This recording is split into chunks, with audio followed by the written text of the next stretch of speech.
আমরা কি আসি মাঠে? আমরা কি আছে?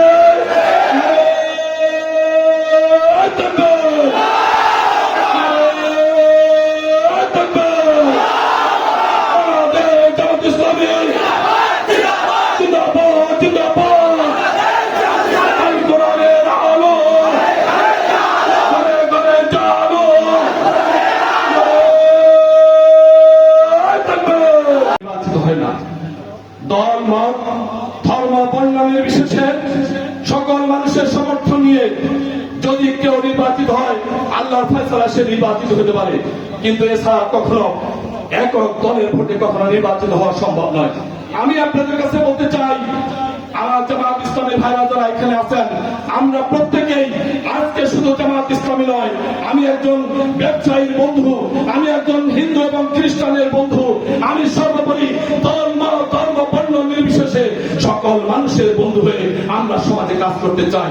বিগত সময়ে এই অল্প কয়েকদিনের একজন এমপি ডাক্তার সিদ্দিকুর রহমান পাটোয়ারি নির্বাচিত হওয়ার পরে তিনি বলেছিল এই বড়াইগ্রাম এবং গুরদাসপুরে নাকি বিএনপি জামাতকে 1 ইঞ্চি জায়গা দিবে না।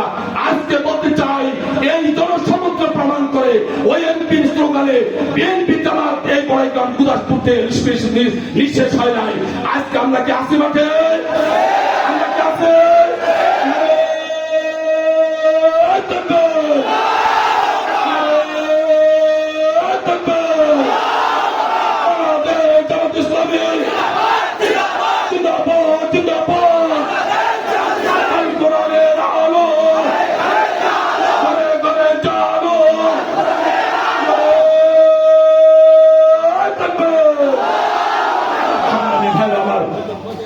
সংগ্রামী ভাইরা আমার, এই আওয়াজ মজদুর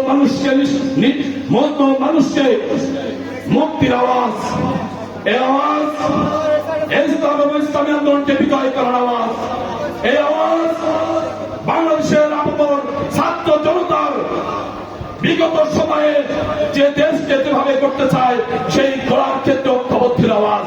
এই আওয়াজের সাথে তাল মিলে বাংলাদেশ জামাত ইসলামীর পক্ষ থেকে আপনাদের কাছে বলতে চাই, আপনারা যারা এখানে আছেন তারা বিগত অনেক বছর ধরে আপনারা ভোট দিয়েছেন, আবার হয়তো ভোট দিবেন। আমি আপনাদের কাছে বলতে চাই, একটিবারের জন্য, শুধু একটিবারের জন্য আমাকে নির্বাচিত করে আপনাদের খাদেম হিসাবে একটাবার কাজে লাগাই দেখেন। বিগত যাদেরকে নির্বাচিত করেছেন, আগামী দিনে যদি আমি তাদের চেয়ে ভালো করতে না পারি, আমি যদি জামাত ইসলামীর 2 জন মন্ত্রী মাওলানা মতিউর রহমান নিজামী, আলী হাসান মোহাম্মদ মুজাহিদ যোগ্য উত্তরসূরি হয়ে এই বড়াইগ্রাম গুরদাসপুরে কাজ করতে না পারি, আগামী দিনে আর কোনদিন নির্বাচনের জন্য ভোট চাইতে আসবো না। শুধু একটিবারের জন্য আমি অনুরোধ করতে চাই, দল মত ধর্ম বর্ণ নির্বিশেষে সবাই একটিবারের জন্য সুযোগ দিন, নির্বাচিত করুন, আপনাদের খেদমত করার তৌফিক দিন, আপনাদের খেদমত করার সুযোগ দিন। আমার বিশ্বাস, আমি নির্বাচিত হয়ে বিগত এমপি মন্ত্রীদের জন্য এমপিদের মতো কথা কাজে অমিল রাখবো না। আমি ইনসাফের সাথে, ন্যায়ের সাথে সকল দল মত ধর্ম বর্ণ নির্বিশেষে সকল মানুষকে নিয়ে এই বড়াইগ্রাম গুরদাসপুরে একটি শান্তিময় বড়াইগ্রাম গুরদাসপুর করবই করবো ইনশাআল্লাহ। সবার কাছে এই প্রত্যয় ব্যক্ত করে উত্তরোত্তর জামাত ইসলামের সমস্ত নেতা কর্মীর কাছে বলতে চাই, বসে থাকার সুযোগ নেই। নির্বাচনের আগ পর্যন্ত তথা বাংলাদেশে ইসলাম প্রতিষ্ঠার আগ পর্যন্ত আমাদেরকে নীরব নিস্তব্ধ হওয়ার কোন সুযোগ নেই।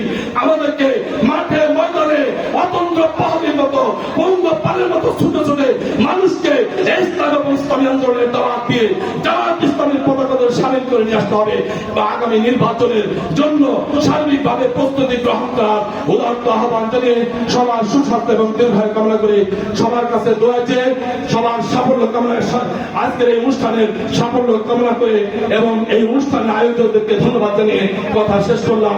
খোদা হাফেজ। বাংলাদেশ জিন্দাবাদ। বাংলাদেশ জামাত ইসলামী জিন্দাবাদ। আসসালামু আলাইকুম ওয়া রাহমাতুল্লাহ।